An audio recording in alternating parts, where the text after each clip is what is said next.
Hello and welcome to this Migration Mobilities Bristol little video.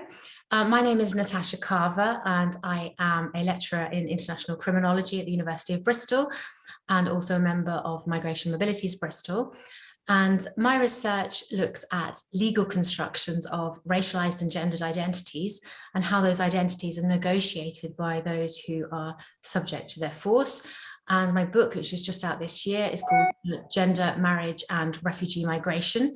And that looks at how migrants and refugees specifically reformulate their marital relationships, so what it means to be a mother, what it means to be a father, following refugee migration. And today I'm going to be talking to Mengia Tschalaer on those themes exactly, because she has research interests which really overlap with that. Mengia Tschalaer is a legal and social anthropologist and an assistant professor of anthropology at City University of New York. She's also a research fellow at Brunel Law School and an honorary research fellow at the School of Sociology, Politics and International Studies at the University of Bristol. So our research overlaps in particular ways. So that's kind of the conversation that we want to have today.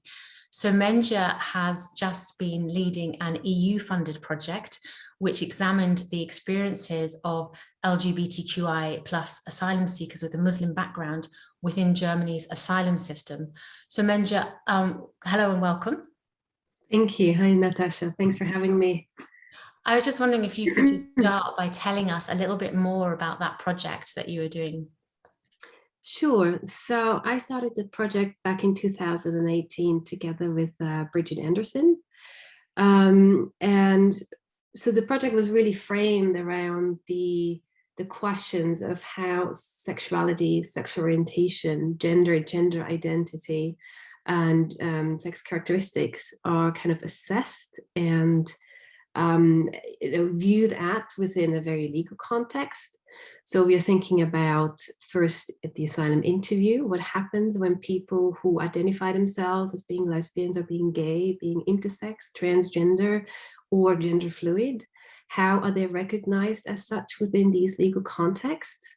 What kind of stories, what we call the sexual asylum stories, their biographies, are most easily apprehended and recognized as being as being true and being in need of protection, therefore. It's also looking at the ways in which these particular persons present themselves within that particular context. How do they tell their stories? How do they feel the necessity to kind of reiterate some of the stereotypes that might be floating around within the social legal context about particularly non-Western countries being homophobic or being backward or not having obviously the same amount of inclusiveness in this context, but also looking at the other hand on how this particular issue ties in with an increase in the criminalization of our borders and the militarization of our borders. I wanted to say also the criminalization of migration and asylum as such. So I think there's really two forces here at hand. And also I think there is an overall narrative or understanding, particular again in these legal contexts by decision makers, that these people come from horrific contexts in the search for sexual freedom in the West.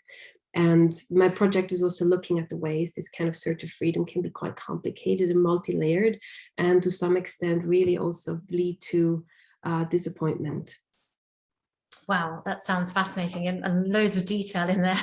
I was really interested to hear you talking about narrative and how particular sort of narratives and stereotypes sort of frame, I guess, decision-making as well as how people present their stories. Can you tell us a little bit more detail about that? So particularly you talking about your research with lesbians and lesbian mothers. I think I've read some in your work. Can you tell us a little bit more how being a mother impacts on claims for protection as a lesbian? Sure. I have to say, I came to my focus on lesbian asylum claimants has been rather in the second part of the project. And I came to that because I realized quite soon that the entire understanding around sexual orientation or sexuality is actually an understanding institutionally as well as socially that is rooted in the idea of the cis gay men. So this means that the asylum stories, the sexual asylum stories of people who identify as being male and as being gay, and as to some extent assimilating themselves or corresponding to ideas of Western gayness, are most readily being recognized, and also most readily being recognized as victims because of their sexual orientation. And in this context, the stories and the biographies of women who identify as lesbian, queer, or bisexual are often quite different from these gay biographies. And when I say that, I mean different in a way that, you know, we're looking at women who have been in heterosexual marriages. We're looking at women who have had children. Most of them left them behind when they decided to flee for reasons I'm happy to talk later.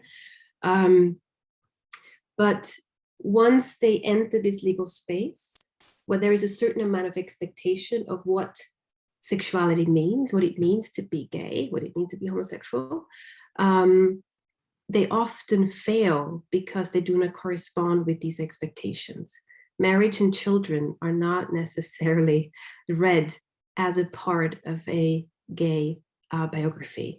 And which means, particularly in the context of Southern Germany, where most of my research has taken place, that over 90% of women have been refused in the first instance of their asylum interview. So there's an extremely high rejection rate for lesbian identifying women. And that kind of led me to really look at why is it and what needs to be done on an institutional level to sensitize decision makers who, like all of us, base the decision on some sort of an understanding of sexual orientation and gender identity. And how do we have to challenge ourselves in our own perception and kind of recognize the stereotypes that we are acting upon. And also, I think another important aspect of that decision making is race. That particularly women who are racialized as Black are very often not recognized as being lesbians. And this is, for one, because I think Black lesbian women are more or less invisible in general, and often do, again, not correspond with Western idealizations around lesbianness, white, which is predominantly recognized as being white. So there is really that invisibility that leads to the unrecognizability of protection for these women. Yeah, it really strikes me that you know, something that I've looked at in my work as well is how people have to fit themselves into a box of what is an identity, if you like, that is expected by the decision maker.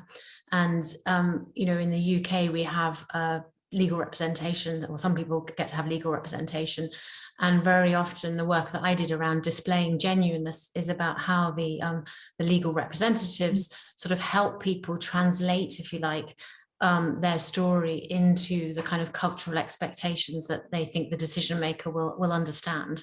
And so I guess you know, you can see from your work there saying that you know, decision makers aren't happy, they don't see a narrative where you have someone claiming to be lesbian and someone also being a mother. It's like those two identities somehow can't go together in their, you know, sort of framework, if you like. Whereas for you know, non-gay women, they often have to, even so, conform to a particular type of vulnerability that decision makers are looking for. So that might be overplaying their motherhood role and underplaying their agency, or overplaying their kind of victimization, if you like. Does that ring true with your work as well? Yes, I think what you just said is actually really interesting. I think the relevance of motherhood in asylum claims In my particular context, I think, unlike most mothers who flee with the children, who bring their children with them, be in the context of the family or as single mothers, in the context of lesbian asylum claimants in Germany, at least, most women have come without their children. And that's because these women have exited their heterosexual marriages that were to some extent forced marriages.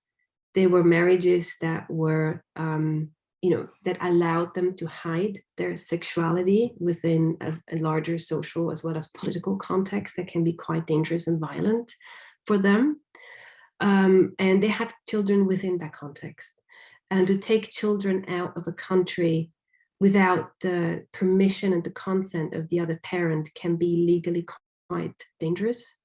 Meaning that some of these women are actually afraid of being caught somewhere under the child abduction laws that international regulate the mobility of children with parents. Another aspect is that these visas are not necessarily cheap to come to Germany in this case. They simply couldn't afford to bring their children. And they fled always with the idea that once they have arrived in Germany and found safety and protection, that they will bring their children over. In other contexts, the children have stayed with their fathers. And in that particular case, I think for most women, it is then also really difficult to have contact with their children because they have left that marital union, mostly because it turned out or someone found out that they were gay or had a same-sex relationship. So motherhood in this context is actually quite different because these women come as, some might have been read even in the courts and in the legal context as failed mothers because they have left their children behind because in the pursuit of their own sexual freedom. Yeah, that is a real double bind in that sense, isn't it? Because motherhood is constructed so much in the West as a sacrifice, if you like, and not pursuing your own desires and freedom. And can you tell us a little bit more about that? So about their lived experience as asylum-seeking, sort of parenting from a distance sort of perspective. How do they parent? How do they manage to maintain contact with their children? What does that kind of look like on a sort of daily basis? So I think we have to keep in mind or bear in mind that these asylum processes in general can take years to get resolved. Again, I have mentioned before that a lot of these women receive a rejection, which means that these cases are then going to the appeal process and they can linger there for 2, 3, 4, 5. I had a research participant who was waiting for almost 8 years now for their case to be decided. And that's an extremely long amount of time that they are separated from their children, physically separated. So the different ways in which they parent, I mean, obviously they never gave up the relationship with their children unless they were forced to.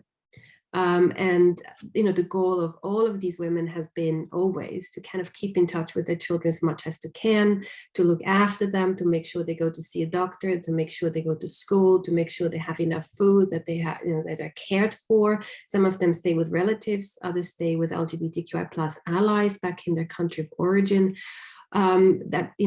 And I think technology is quite a helpful tool in this context. So the phone really becomes the lifeline through which they upheld communication with their children, video calls, which is not always easy because in these asylum accommodation, Wi-Fi can be quite spotty. So it's not always a given that they have contact with their children regularly. Some women that I know, they send money back to their relatives to support their children, which means that of the little money they get from the German government to buy necessity for themselves, we're talking about 340, 350 euros a month. They send most of it back to the country of origin in order to support their children, which as a result puts them into a different level of poverty within that particular asylum context. And I think it is important also to mention that COVID-19 has dramatically changed the relationship with these children. Some children have been in boarding schools, again, that have been paid for by the family and the mother. Once COVID-19 hit, boarding schools were closing. A lot of these children did not have a place to go because also, amongst others, because their mother was seen as a lesbian. Nobody wanted them. A few of them ended up on the streets, not having food, not being able to connect with the mother. It was also increasingly difficult for these women to send money because in sub-Saharan Africa, a lot of these channels for sending money were closed, were no longer working because of COVID-19. I think all this to say is obviously also the fear that the children would get sick and they're not cared for. They don't have access to medical care was something that was really, really weighing heavily on these women. And I think that's still the case. A lot of these children have slid into poverty, into homelessness, and into food precarity. And there's very little they can do from Germany in order to help them under these circumstances.